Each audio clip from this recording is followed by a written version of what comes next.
Have y'all ever read a book and felt that it was such a book that spoke to you that you had to read it again?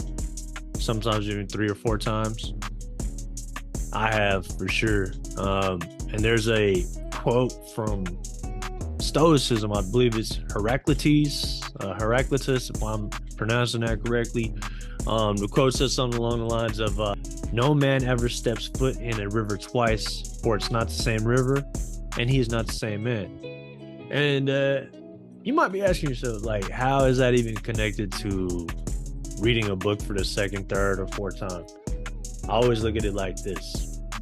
A good book is it may look the same, the words are the same, just like a river, right? A river may look the same, may even feel the same, but the river's constantly changing all the time. Now, a book may not be constantly changing, but the time that we're in is constantly changing. And the time you may read the book, the person you are showing up to be before you read the book for a second, third, fourth, whatever amount of time that you're reading it, you're different. You're at a different space in your life. The book may land different. The book may hit different, even though the words are the same. Something new, and this is what a good book does. Something new may just hit you on the head and make you look at things completely differently. Matrix Productions. Unlocking levels, unlocking levels, unlocking levels. Hosted by Seal the Source. Tap in.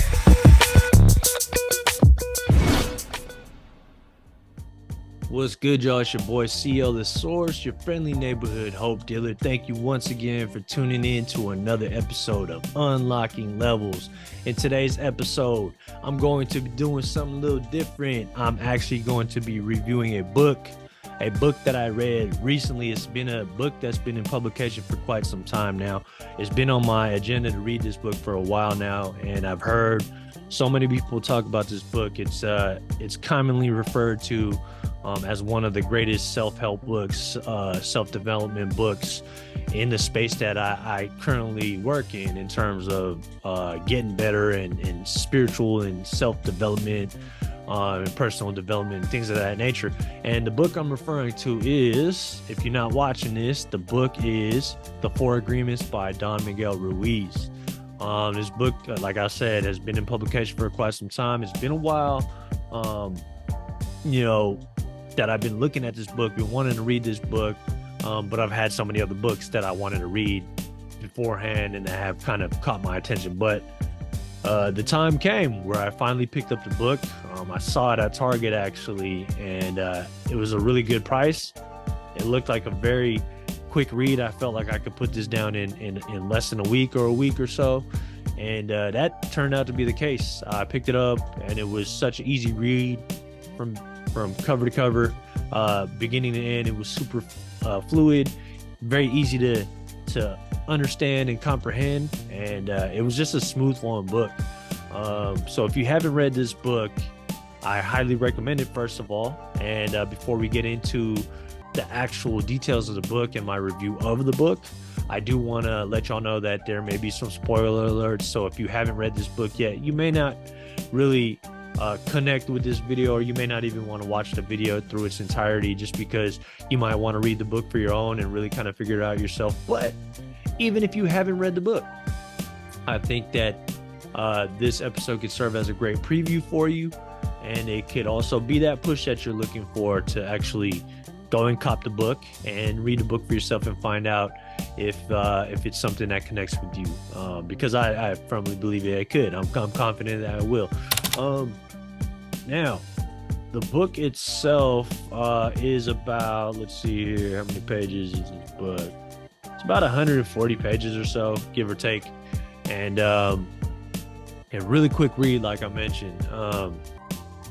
The 4 Agreements is a very simple way of laying it out for you. So when you read the book, you can not only understand why these 4 agreements are important, but also how it can help you, and why you should even consider agreeing to these new 4 agreements. And before I even go further with that, like what are agreements in the first place? What is Don Miguel Ruiz referring to? The way I read it, and in simplest terms that I can kind of put it in, it's like, I talk about growing up and just kind of like being programmed with certain belief systems and everything like that. I've mentioned that. I spoke about that through several different episodes of Blessed Beyond Measure podcast, and now Unlocking Levels. And some people refer to that as the Matrix. We grew up in this system, believing things are the way they are, and that's just how they are. And, you know, we're led to believe we're programmed a certain type of way with these belief systems through how we grew up, the environments we grew up, and the experiences that we had, right? So, and we formed agreements in our own mind of how we perceive things, how things are, right? And basically what this book does is it challenges that. It challenges old belief systems, and it really lets you know that you don't have to believe every single thing that you've been led to believe growing up through your experiences and everything like that. The world doesn't have to be as cold as you feel like it is. You don't have to operate from fear all the time. More so, what you should do is operate from love. And that's what this book really teaches. It teaches a lot of love. It teaches you to become more fearless. It teaches you to become more confident through these new agreements. And I'm going to reel down the 4 agreements that Don Miguel Ruiz talks about, and just kind of give you my take on it. Like I mentioned, it's he addresses the programming that we all kind of go through. So this is really a way of reprogramming yourself, and it gives you a better kind of way to navigate through the rest of our lives, through whatever journey you're on, right? So let's start by talking about the 4 agreements. And he starts off hot with the first agreement being impeccable with your word. If you've been following my work, I've been talking about just how strong words are for a long time. I try to be as impeccable with my word as anything I say. I do my very, very best. I do my very, very best to not speak life into anything that I don't want to manifest in my life. More so, I speak more life into what I want to materialize and what I want to come to fruition in my life. Words have power. Everything that is created starts with thought, and thoughts produce words, and words are very important. So being impeccable with your words, only speaking truth with your words, using it with the right intent, because words could either hurt people, it could hurt, it could destroy, but it could also build, and it can also lift people up. And it's an energy form for sure. So the first chapter, or the first law, or the first agreement, in the 4 agreements, is be impeccable with your word. And what he talks about is just that. It's just when you speak, use it with the right intent. Stand on your word. If you're a Scarface fan, there's a famous line that he always said in the movie: all I have in this world is my balls and my word. All I have in this world is my balls and my word. And that's the truth, man. You know, like if you're somebody that is flimsy on your word, you may not be seeing the results in your life that you want to see. But if you're somebody that says you're going to do something and follows through and actually does it, and actually commits to that process of whatever it is that you said that you were going to do, and you see it all the way through, that's being impeccable with your word. And with that, being impeccable, that impeccability with your word, you could actually accomplish so much. And you'll see changes in your life start to happen relatively fast. I take it very serious. I've been taking my word very serious. If I don't want to be somewhere, I don't put myself in those positions. If I got a saying myself, actually. And when I'm presented with an option, if it's not a hell yeah, it's a hell no. Meaning to say, like, if somebody's like, hey, you want to come to this party? And I'm like, I'm kind of on the fence about it. I'm kind of like, maybe, yeah, maybe not. If it's a 50-50 thing like that, or even a 60-40, whatever the case may be, if it's not a hell yeah, if my answer is not a hell yeah, then it's a no. Then I keep it moving, and I just go about my day. And for me, that's being impeccable with your word. Also, being impeccable with your word, you understand just how powerful words are.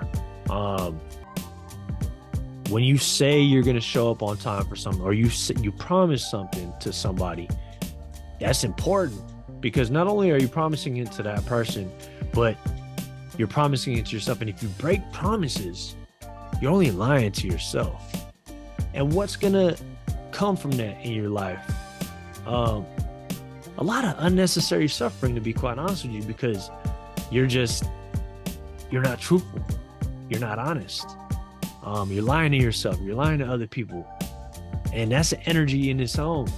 And that energy can rear its ugly head at any given time. And that's when you're going to lead to a lot of discontentment, a lot of unfulfillment, a lot of suffering unnecessarily. And that's how you invite a lot of bullshit into your life. So, first agreement, be impeccable with your word. Second agreement is don't take anything personally. Nothing. Don't take anything personally. I love this agreement. It's something that I work at quite often. You're going to encounter people that are going to talk shit about you, that are not going to like you for no reason, or they got their own personal reasons. And the best thing you can do in them situations is don't take that shit personally, because it's more of a reflection of what they're going through than it is actually on you. And it only becomes true if you believe it to be true. If somebody says that you're a bad person and you know you're not a bad person, it only becomes true is if you internalize that. That's the only way it becomes true, through that internalization of actually accepting that as a truth and letting them make you believe that you're not a bad person, when in truth, you know you're a good person through your actions, through your feeling, through who you are, through what you believe. And when you take things personally, that's when you lose control over yourself and over what you're able to do. And the same goes with if somebody gives you compliments and high praise. Like, I welcome that. It's great. It feels nice. But at the end of the day, I don't hang my hat on what anybody else says about me. It's something I work at, again, constantly. It's something I'm aware of, something that, I welcome good vibes and people saluting me and commending me for stuff. But at the end of the day, that's not what I'm really doing it for. I'm doing it for something bigger than that. I'm doing it for the impact. I'm doing it to connect. I'm doing it to share my gifts. I'm doing it to fulfill myself and continue the pursuit of my ultimate purpose. Something that I talk about all the time, right? So I don't really take too much. I don't put too much stock into what anybody says about me, whether it's good or bad. Does it affect me sometimes? Does it trigger a reaction sometimes? Yeah, it does, for sure. That's why the work is so important. That's why reading a book like this is so important, because it can provide guidance in terms of how to correct that or how to help your situation. And that's exactly what this book has done for me. And I'm actually on the second time reading this, and it's actually landing a lot more differently. It's landing a lot more impactfully. I'm picking up more gems. And this is a book that I feel like I'm going to read multiple times. I've read so many books multiple times, and this is going to be one of them ones that I just go back to continuously every so often, for a lot of different reasons, right? So read the book for sure. Let's get to the third agreement. Don't make assumptions. I like that one too, because when you're making assumptions, first of all, you're doing a disservice to not only the other person, but also to yourself, but more importantly to yourself. Because when you make assumptions, you're kind of like, you're creating all these fantasies. You're putting people on pedestals. You're setting yourself up and the other person for failure because you set these expectations through these assumptions that you make. And the book makes examples of when you expect your partner, your significant other, to read your mind, you're setting yourself up for failure because you're putting this person, you're creating this image of a person, and then if they fail to meet that image that you created in your own mind, then it creates a suffering that really could have been avoided. And I really like that agreement because for me, not making assumptions also allows me to continue to be even more grounded and present to where I'm currently at, rather than creating this fictitious idea of how somebody should be, what they should be doing, what they should be saying, how they should, show up.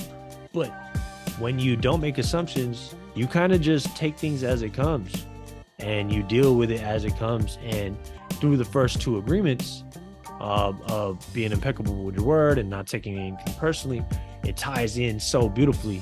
And the book really explains it, obviously better than I can. The author, Don Miguel Ruiz, does a great job of doing that. So far, the top the three agreements have been: be impeccable with your word, don't take anything personally, and don't make assumptions. The fourth agreement is always do your best. Ooh, man, that should be a golden rule for all of us, right? Always do your best. I think what can be construed of me being on here as I created this platform and just sharing my truth and sharing things that have been working for me, maybe people look at me thinking like I got all the answers. Nah, I ain't got all the answers, man. I'm looking. I'm constantly in pursuit of greater wisdom, greater knowledge, greater advice, greater information to make me better, to help me get better. I'm only sharing what it is I learned and what I've applied in my life, and that what's been working for me and producing results, to hopefully land and connect with people that are looking for that type of information, that type of connection, to help, to inspire. Again, a quote that I love through Nipsey Hussle, God rest his soul, R.I.P. Nipsey Hussle, the marathon continues. The quote that I love that he left us with is, the highest human act is to inspire. And I love that quote because, and I'm going to tie it back into everything else over here, okay, guys? But I just want to say I love that quote because it ties into that other quote, which is, if you feed a man a fish, you feed him for a day. But if you teach him how to fish, he'll be able to eat forever, right? I love that because, look, I could give you the game. I could give you some stuff, you know what I'm saying, that's been working for me and things like that. But ultimately, the way I live my life is going to be the way I'm able to inspire others to live their life. So if I'm not matching up to what I'm saying or what I'm preaching about, if the way I'm living up is not up to par and with the standards that I've created and the things that I'm saying and how transparent I am, then it's bullshit. I'm not inspiring. I'm just over here. I'm a fraud. But everything I say on here is what I actually practice, what I believe, and how I actually show up in the world. Does that make me perfect? No, but it's impeccability with my word, right? And I don't take nothing personal. At the end of the day, I don't really, like I said, I don't really care what people say about me, whether it's good or bad. I'm learning to validate myself, to understand who I am versus what other people make me up to be in their own mind. You know what I'm saying? I know who I am. I'm learning who I am more and more each day, and I'm living through that, living that out every single day, whenever I get a chance to. So always do my best. I love that because, look, I'm gonna make mistakes. Some days I'm gonna have good days, I'm gonna have bad days, but I'm always do my best. I'm always show up. I'm gonna try my very best to make good decisions. I'm gonna come from that place of pure intention, of love, of positivity, You know what I'm saying? Does that make me perfect? Nah, man. Mistakes are made. That's why there's erasers on pencils. You feel me? That's why there's erasers on pencils. We make mistakes, man. You know what I'm saying? And when you make a mistake, when I make a mistake, I'll own up to it. I'll be the first to tell you I was wrong. You know what I'm saying? It wasn't always like that for me. I used to be so prideful. I used to not want to accept responsibility. I used to want to dodge accountability and blame it on other people and never acknowledge my mistake in whatever was going on. And that's when, looking back at it, that's when I was the most unfulfilled in my life, where I was the least healthiest, where I wasn't picking up things, where I was, practicing bad behaviors and really not living life in the best way, as I feel like I currently am, and I'm moving towards more and more. And that's why that fourth agreement ties everything together so well. You know what I'm saying? It always do your best. Yeah, these agreements, they're simple, but they're very difficult, especially when you grew up a certain type of way and you've kind of like believed a certain type of belief system for so long. It challenges everything that you feel like you've known, that you've experienced. And that can be very daunting for people.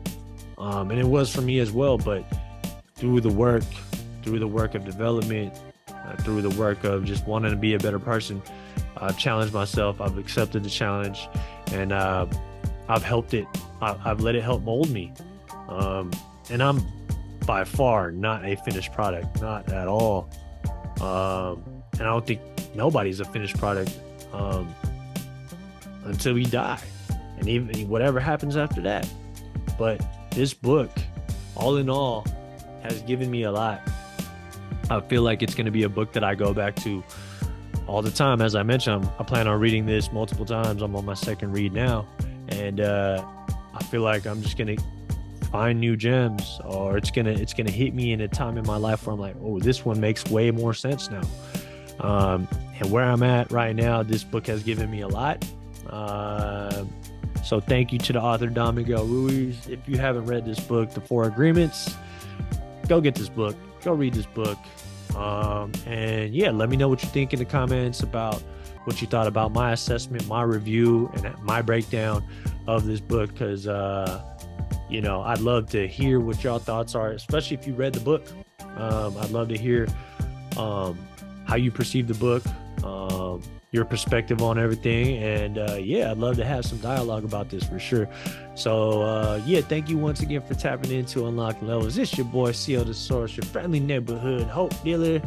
You know what I'm saying? Thank you for once again tapping in. I appreciate y'all. I appreciate the love, the support. If you liked what you got in this episode, please be sure to tap into the archives and check out some other episodes. Also, like, comment, subscribe, follow, share, do what you got to do to help this podcast. I sincerely appreciate y'all, loving y'all energy. Till the next time, y'all. Peace and love.